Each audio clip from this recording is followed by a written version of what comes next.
Hello guys, কেমন আছেন সবাই? আশা করি সবাই ভীষণ ভালো আছেন। আজকে যে এই শোলটা দিয়ে এটা বাড়িতে এমনি রাখা ছিল, তো এই শোলটা দিয়ে আজ আমি একটা দারুণ জিনিস বানাবো। সেটা হচ্ছে পুতুলের ঘর। আমার কাছে এত ছোট সাইজের একটা পুতুল আছে, এটা দিয়ে ভাবছি যে পুতুলের ঘর বানাবো।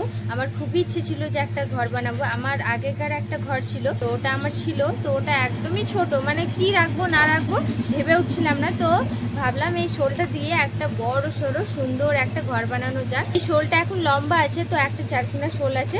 তো চলো শুরু করা যাক আমার এই সুন্দর এই শোল দিয়ে তৈরি পুতুলের ঘর। খুবই সহজে কিন্তু বানিয়ে নিতে পারবেন।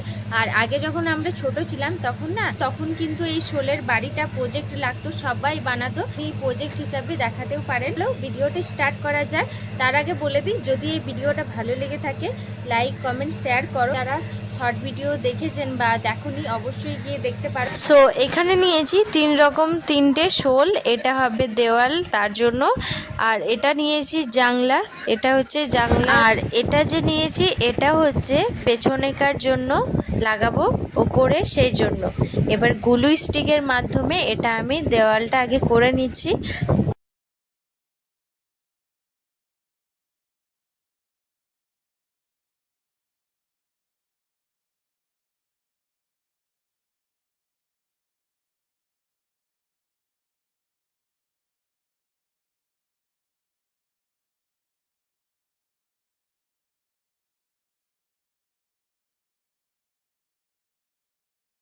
আর এই যে নিউ বানিয়েছি আমার এই ছোট্ট পুতুলের জন্য বেড। তো কেমন লাগলো এই কাপড় দিয়ে তৈরি বেড অবশ্যই কিন্তু কমেন্ট করে জানাবেন। আর আগে যে পুরনো ঘরের যে বেডটা ছিল একদম ফালতু ছিল, তো সেই জন্য ভাবলাম একটা বড় সাইজের বানানো যাক।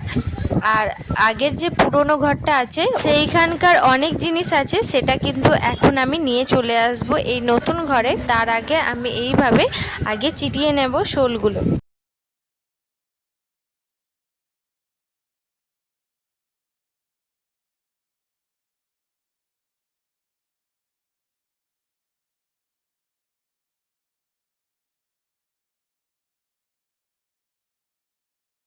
সো এটা হচ্ছে পা মোছার জন্য, এই যে গেটের সামনে আমি লাগিয়ে দিয়েছি। আর এই যে ছোট্ট কিউট আলমারি, এটা আমি দেশলাইয়ের ওর বক্সগুলো দিয়ে বানিয়েছি। এটা আমি কেমন লাগলো সেটা কিন্তু বলবেন অবশ্যই। তো এটা সব পুরনোকার, তো এটা আমি নিয়ে চলে এসেছি এইখানে। আর এটা হচ্ছে আলমারি, সেটা হচ্ছে মাশরুমের যে বক্সগুলো থাকে সেটা কিন্তু সবাই ফেলে দেয়, তবে আমি রেখেছি এটার জন্য।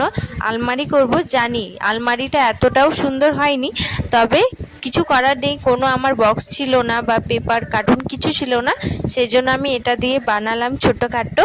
আর এই যে আমাদের তৈরি হয়ে গেছে পুতুলের ঘর। তবে লেস পর্দা লাগানোর সেই ভিডিওটা আমি ক্লিপ করতে পারিনি, তার জন্য সরি। আর এই যে রেডি হয়ে গেল পর্দা।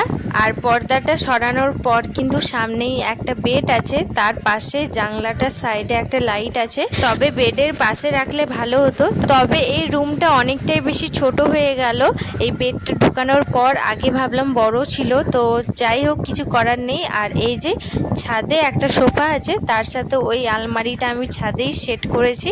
আর একটা আসন আমি পেতে দিয়েছি গ্লু স্টিকের মাধ্যমে, কাপড়ও চিটিয়ে দিয়েছি। আর এই যে সব পুরনোকার ঘরের, তো আর এটা হচ্ছে আলমারি। আর এখানে সমস্ত কিছু কাপড় আছে, যেমন লেহেঙ্গা তেহেঙ্গা সব বানিয়েছি আমি আগে থেকে। তো আমার খুব ইচ্ছে ছিল যে একটা ছোট্ট আমার পুতুল হবে, ঘর হবে, তো ফাইনালি আমি বানিয়েছি। আর দেখবে নিজে তৈরিকার কোনো জিনিস কিন্তু ভালো লাগবে, আর দোকান থেকে কিনে নিয়ে আসা কিন্তু সেটা অতটাও বেশি ভালো লাগে না। যেটা নিজের হাতে তৈরি করব সেটা বেশি ভালো লাগে। তো রেডি হয়ে গেল পুতুলের ঘর। আর রাত হয়ে যাওয়ার পর রাতের ঘরটা কিছুটা এরকম দেখাচ্ছে। দিনের থেকে বেশিটা রাতে বেশি ভালো লাগে। এই যে লাইটগুলো জ্বালানোর পর আর পর্দাটা কি সুন্দর লাগছে না। ছোট্ট একটা বারান্দা, ছোট্ট একটা ঘর, আর এই যে রেডি হয়ে গেল। তবে পুতুলটা কোথায় আছে? এই যে রুমের মধ্যে পুতুলটাকে ঢুকিয়ে দিয়েছি, তো ও এখন আরাম করবে, ঘুমাবে। তো এই ভিডিওটা কেমন লাগলো অবশ্যই বলবেন। হ্যাঁ, তো গাইস ভিডিওটা আশা করি দেখে নিয়েছেন। কেমন লাগলো আমার এই পুতুলের সুন্দর ঘর। বাই, রাধে রাধে। আবার আসছি নেক্সট ভিডিও।